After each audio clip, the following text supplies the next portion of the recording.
It's been a minute since I've reminded everybody to about welcoming our furry friends and our feathered friends and our scaly friends and insect friends and buzzy friends and all of our friends that join us in the practice. So welcome, welcome, one and all. Does Mitra have her water dish? Okay, good. Did she get a cookie? Oh, she got two cookies. So important. All righty. All right, friends, let's go ahead and begin our practice. And I just invite you to settle in. Tonight, we're going to have a practice of receiving, of quieting the mind, softening the edges of hardness. This is a practice for the month of April where we've been talking about duality, black and white thinking, this or that, right or wrong, good or bad. And in Eastern traditions, and particularly in Buddhism and mindfulness, we know that to step into our whole being is to acknowledge the light aspects of ourselves and the shadow aspects of ourselves. One of the things about a journey of recovery is we have a habit energy and a propensity to hyper-focus and fixate on the negative. And part of that is because we have a social narrative that is all too quick to beat us down, to remind us and humiliate us. And so it takes effort to retrain the mind, soften the heart, open up, and engage with those qualities and virtues within us that are limitless, magnificent, beautiful. Welcome, everyone. This is Recovery Dharma, and my name is Julia, and I am here covering for John. So I'm so happy to be here. I'll be here tomorrow as well. Marty's out of town. And I'd like to begin our practice today setting an intention. With a sentiment of metta. Metta is loving kindness. And so we'll look at this little painting that I did. And this one reads, "May you speak the beauty of your soul." Oh, and we've got a little butter hair, I think, stuck to it too. That was a bonus. He's one of our other Dharma dogs. May you speak the beauty of your soul.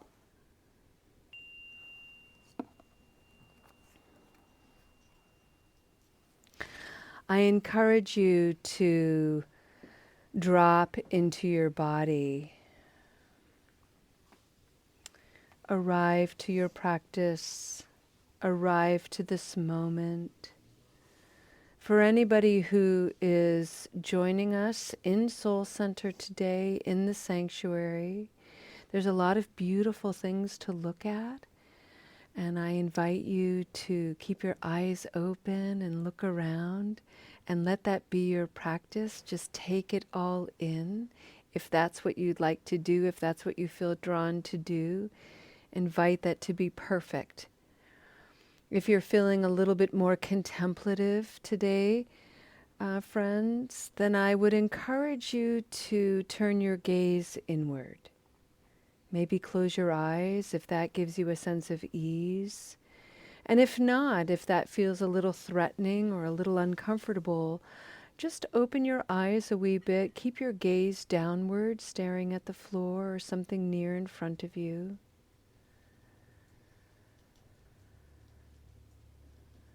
And friends online, maybe stillness, and even friends here in the sanctuary, if stillness isn't available to you in this practice this evening, invite that to be perfect as your practice. And get up and move a little bit. Stand and maybe sway your body if that is what your body feels like it needs. We have many friends who join us from all over the world. Some take us on hikes and to the beach. We've been on paddle boards on the lake. We ride in people's cars. We're with people in their kitchens while they're preparing dinner and putting their kids to sleep. So just meet yourself where you are in this life with joy and practice.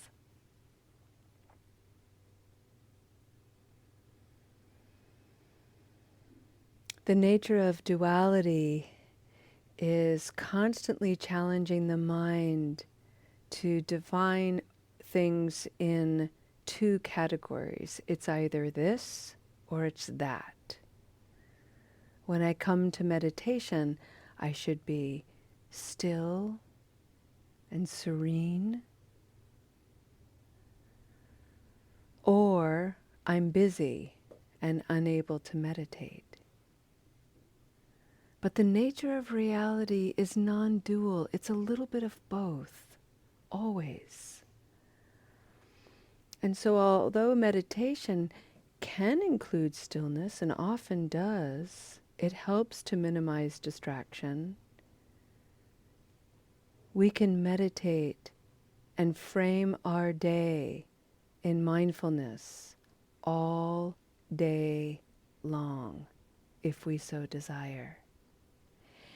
And you do this so simply with the breath, simply taking one intentional belly breath. And I'm going to walk you through how to do that. Bring your awareness to your belly, to that diaphragm, big muscle in the core of your body. And allow everything in your belly to relax. But this isn't a relaxation at Thanksgiving dinner where you're sort of gluttonous and letting it all hang out. This is a relaxation where the back is strong and you're focused on allowing the belly to fill with air when you inhale. So let's do that together. Take a slow, deep breath in and watch your belly rise. Feel it rise and extend. And when you reach its capacity, pause for just a moment and notice. And then exhale. And you can exhale with a sound like a sigh, or a breathy sound like a sound, or quietly through the nostrils. But as you're exhaling, squeeze those core muscles, really extinguish every bit of air you can from your belly, and notice how your belly has constricted. And then watch how it relaxes as you slowly begin to inhale again. And this time, as you're inhaling, watch the inhalation rise a little bit into the lower parts of your lungs. I often feel this in my back. And when you're fully extended in your belly and the lower parts of your lungs, pause a moment. And then exhale.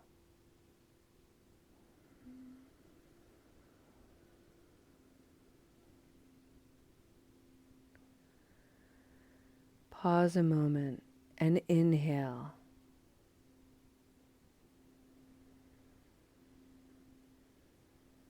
Allow your belly to inflate. Allow your lungs to inflate fully. And then exhale. And allow everything to empty.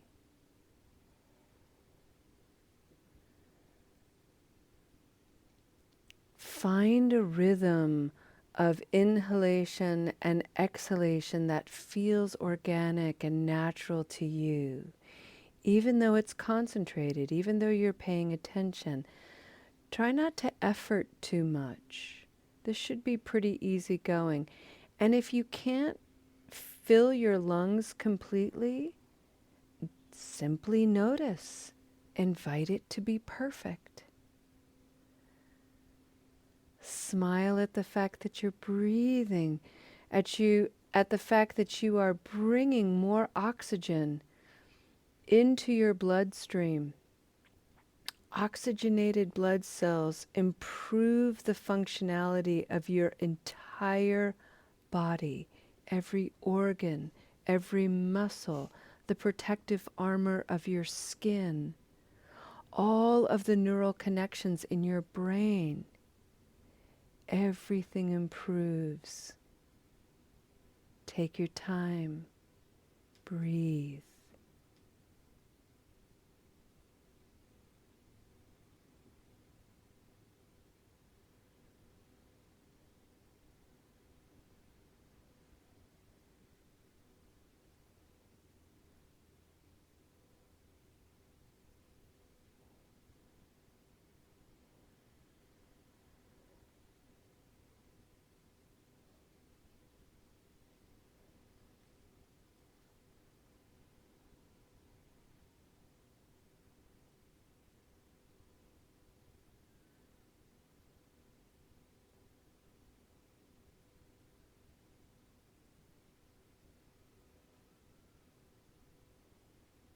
When you notice your wonderful mind going for a wander,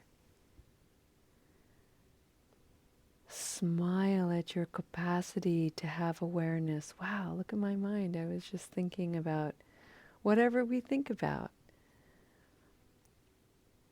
Did I turn off the stove? Oh, did I remember to pick up the dry cleaning? I need to stop by the store on the way home from this. Are my legs supposed to feel this way? They're very sleepy. You know, whatever our thoughts are, just smile at them and recognize, oh, wandering mind, got it. Bring your attention back to your belly and your breathing. And if you have to do that 20 times, then that's your practice. And it's a beautiful practice.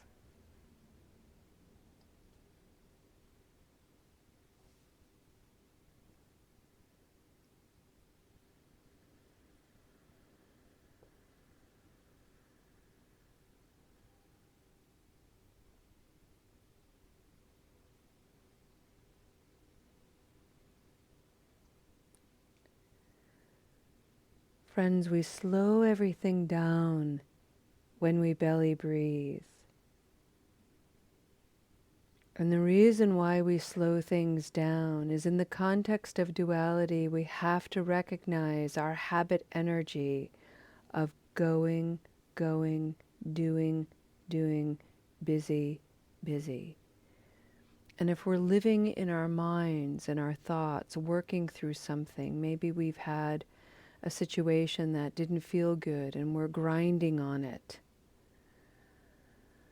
The mind is very busy. It's very fast. It's tight. The body shuts down a little bit. We deny ourselves space and clarity, but when we take time to intentionally breathe and slow down, the dust of the mind settles. The aversion of the confusion begins to clear. Space for our creative resilience begins to take root, and we remember this is a practice.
Friends, it is a challenge to slow down in a culture governed by microwave mentality.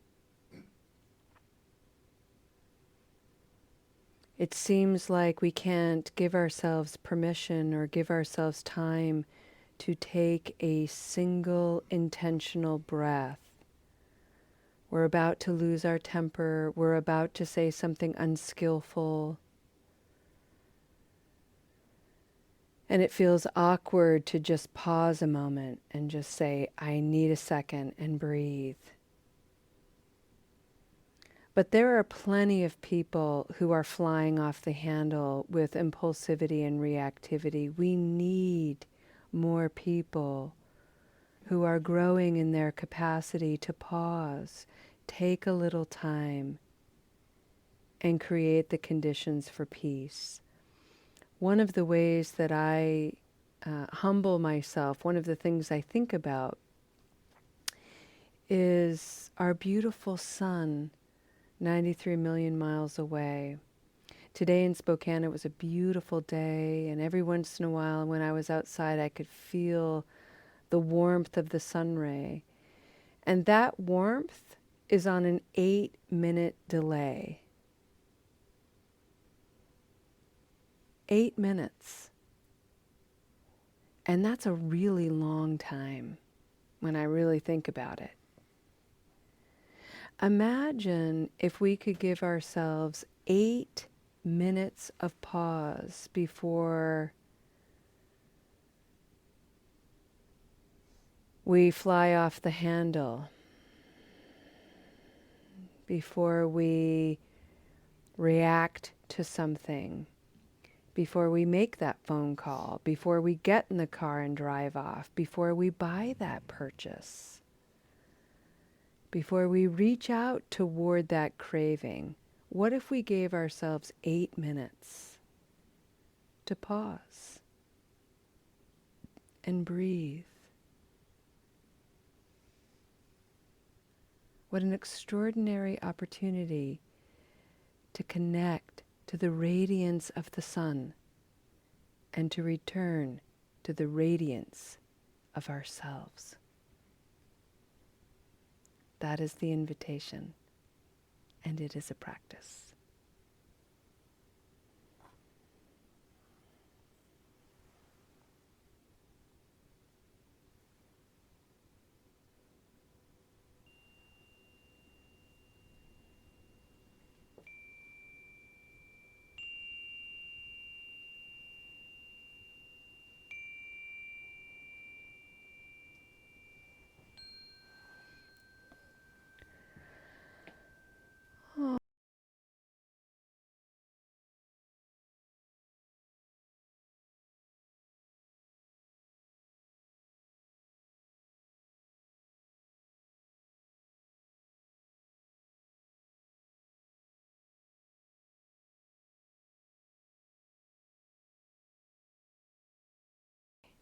Alrighty, friends, so let's go ahead and end our practice with the dedication of merit. And in a Buddhist practice, we always end our practice this way. It is a way of recognizing the 3 jewels of Buddhism. The Buddha, this human being who lived 2,600 years ago, who determined to awaken to the causes and conditions of his suffering, and by extension, the suffering of the world. Because he was able to awaken means that we are able to awaken. Fortunately for us, he left behind an enormous legacy of teachings, the 2nd jewel called the Dharma. And we study them and we practice them and we embody the Dharma and make it come alive in each of us. And we do so by coming together in the 3rd jewel, which is the Sangha, the community of wise friends who are here not only to support one another, but to challenge our practice, to stir up our emotional landscapes, to really help us see where our biases and blind spots are, but mostly to create an environment of nurturance, encouragement, and love. As we dedicate this practice and any healing that we have received here, may it land in your mind and in your heart as a beautiful and purifying moment, creating ripples out into the world to find those who are still suffering from confusion, from aversion, aggression, people who are in jail and prison, people who are in the hospitals, people who are living on the streets. May the benefit of this practice find them, embrace them, and remind them of their radiance and majesty as a whole human being. Thank you for bringing your beautiful practice here tonight and leaving such an inspiring impression in this space. We'll see you next time. Namaste.